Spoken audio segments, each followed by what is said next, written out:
Alors, petite actu sur capital.fr concernant le calendrier des voitures électriques pour 2020. Donc, ils ont trié ça par mois. On va voir un peu comment c'est foutu cet article. Le segment des voitures électriques est en pleine croissance avec l'arrivée de plus en plus de modèles sur le marché. Découvrez toutes les nouveautés qui seront dévoilées et ou commercialisées en 2020. La voiture électrique fait son chemin en Europe alors que le nombre de modèles proposés à la vente se comptait sur les doigts de la main il y a encore peu de temps. L'offre s'est largement étoffée ces dernières années. Les constructeurs n'ont plus le choix, ils doivent vendre des véhicules zéro émission s'ils veulent respecter le plafond d'émissions de CO2 imposé par l'Union européenne et éviter ainsi de devoir payer de lourdes amendes. L'année 2020 sera donc riche en nouveautés.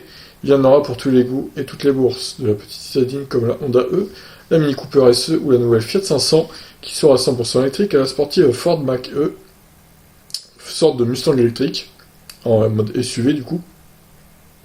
Cette nouvelle décennie marquera aussi le lancement de plusieurs nouveautés françaises comme la DS3 Crossback E-Tense, la i208 et le SUV i2008. Renault ne sera pas en reste puisqu'elle lèvera le voile sur une nouvelle génération de son Kangoo qui restera proposé en électrique. Alors le calendrier donc à découvrir. Premier trimestre. La plupart des constructeurs ont repoussé la commercialisation de leurs voitures électriques à 2020 pour éviter d'avoir à payer des amendes sur les émissions de CO2. Ce qui explique l'arrivée de nombreuses nouveautés en ce début d'année. DS3 Crossback E-Tense, Mini Cooper SE.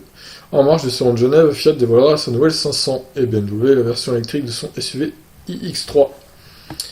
Donc janvier, on a le DS3 Crossback E-Tense, la Peugeot i208, la Mini Cooper SE, la Skoda Citigo également qui devrait sortir en janvier.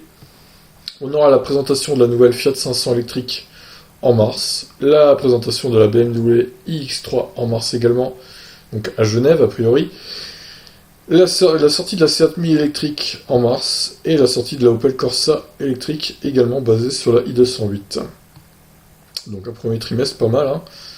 Pas mal de sorties et quelques présentations également. Donc deuxième trimestre, l'arrivée du printemps marquera le lancement commercial du Peugeot i2008 et de la version Sportback de la très luxueuse et très chère Audi e-tron.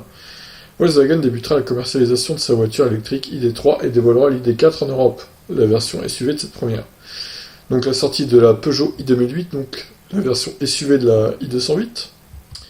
La présentation de la Volkswagen ID4, donc le SUV de la version ID3.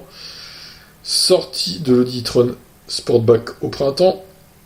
Et la sortie de la Volkswagen ID3 qui serait pour mai-juin. Après, ça dépend s'ils ont réglé leurs problèmes de logiciel là, parce que ils avaient l'air assez emmerdés il y a quelques semaines. J'espère que ça va aller pour eux, quand même.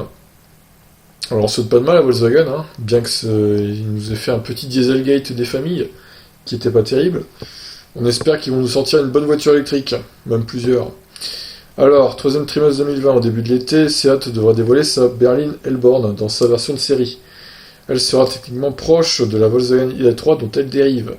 Volkswagen et Mazda débuteront la commercialisation de leur premier SUV électrique. Ah oui, le fameux Mazda MX-30, là. Quelle blague ce truc. J'aime bien Mazda, mais là, franchement... Donc la XC40 recharge de chez Volvo et la MX-30 de chez Mazda. Enfin, Opel dévoilera la nouvelle génération du Mokka X, qui reprendra la base technique et la motorisation électrique de la Peugeot i2008. Donc avec sûrement la même autonomie, c'est-à-dire 50 kWh de batterie totale, pour une autonomie de 310-320 km max. Ce qui, troisième trimestre 2020, ne sera pas terrible, hein, honnêtement. Donc présentation de Seat Elborn en été, sortie Volvo XC40 recharge en juin, sortie de la Mazda MX-30 en septembre, qui devrait faire à peu près 20 ou 30 ventes par mois. Ils seront contents Mazda avec ça.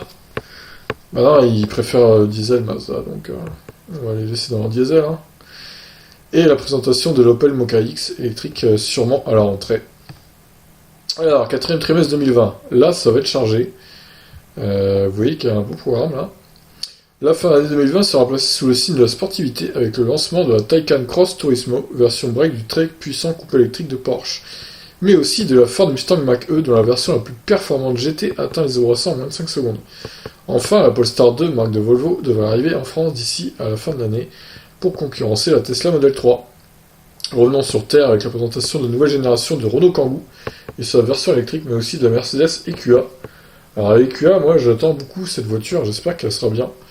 Parce que j'aime bien Mercedes et du coup, j'espère qu'ils vont nous faire un bon petit SUV compact électrique. Alors donc, présentation de leur nom Kangoo 3 en automne, présentation de la Mercedes EQA en automne également, présentation de la Porsche Macan électrique, ça on sait pas trop, mais ce sera plutôt fin d'année 2020, sortie de la Ford Mustang Mach-E à l'automne. Ah oui, la Lexus UX300E, j'ai fait une vidéo sur cette voiture aussi. Première voiture full électrique du groupe Toyota du coup. Ce sera une Lexus avec à peine 300 km d'autonomie. Donc pas top, honnêtement. Pour une fin d'année 2020, on aurait pu s'attendre à mieux. Sortie de la Seat Elborn en fin d'année également. L'Opel Mokka X électrique. La sortie de l'Audi Q4 e-tron, qui du coup devrait être plus petit qu'un e-tron normal. La sortie de la Porsche Taycan Cross Turismo en fin d'année. Et la Polestar 2 également, qui sortira en fin d'année en France. Alors, je vois qu'ils n'ont pas parlé du Tesla Model Y, mais je pense quand même qu'on pourrait le rajouter. Le Model Y, alors, est-ce qu'on pourrait le rajouter au troisième trimestre ou au quatrième trimestre? Difficile à dire. Allez, on va être optimiste, on va dire troisième trimestre 2020. Peut-être août-septembre pour la sortie du Tesla Model Y en France. Parce qu'ils ont l'air en avance sur leur planning, donc pourquoi pas une bonne nouvelle. Je pense qu'au troisième trimestre, on pourrait avoir le Model Y.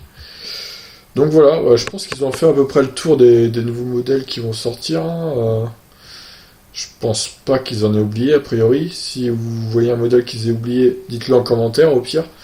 Mais a priori, ils ont fait à peu près le tour. Il y a déjà pas mal de nouveaux modèles qui vont sortir, donc 2020, ça va vraiment être une bonne année pour la voiture électrique, je pense, avec beaucoup, beaucoup de nouveaux modèles en plus. Et ça fait plaisir. Et bien sur ce, je vous laisse réagir sur cette actu, sur ce calendrier, et je vous dis à bientôt pour une autre vidéo. Ciao!